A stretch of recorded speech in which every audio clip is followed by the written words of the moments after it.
Important saying of saint Francis Sales, ఆయన సూక్తి, I am nothing if not human. ఆ వాక్యం ఒకటి బాగా నచ్చిందండి. ఎందుకంటే మనుషులంగా మనం మనిషిగా బ్రతకాలన్నది ప్రధానం. ఇవన్నీ మిగిలినవన్నీ కూడా బాధ్యతలు. మిగిలినవన్నీ కూడా మనకు అప్పగించినటువంటి దేవుని భాగ్యాలని చెప్పాలి. మొట్టమొదటిగా మనుషులం కాబట్టి మనిషిగా ఎదగాలి, మానవత్వంతో ఎదగాలన్నది ఫ్రాన్సిస్ సాలెస్ వారు బాగా నేర్పించారు. ఇంకొకటి ఏంటంటే bloom where you are planted, అది కూడా చాలా ఇంపార్టెంట్ సూక్తి అండి.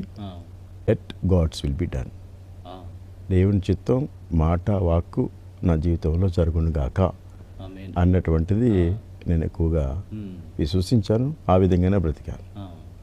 ఇప్పటి వరకు ఇది కావాలి, ఇది రావాలి, ఇది చేస్తాను అని కాకుండా దేవుడు ఏ విధంగా నడిపిస్తే ఆ విధంగా నడిచాను. పలానా ప్రాంతం కావాలని, పలానా పోస్ట్ కావాలని ఎప్పుడు కోరుకోలేదు. మనం ఎన్ని ప్రయత్నాలు చేసినా, ఏది చేసినా కూడా దేవుడి చిత్తం లేకపోతే ఏది జరగదు అనేటువంటిది నా ఆధ్యాత్మిక జీవితానికి ఎంతగానో సహకరించిందండి. గురు జీవితంలోని తెలియంది ఏముందండి, మనం పని చేస్తాం ప్రజల కోసం. ప్రజలందరూ ఒకలాగే ఉండరు కదా.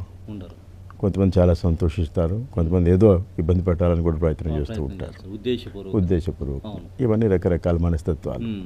ఏది ఏమైనా ప్రభువుని వాళ్ళలో మనం చూడాలి. ఏదైనా ఆ విధంగా ఉంటేనే మనం అందరినీ ప్రేమించగలం.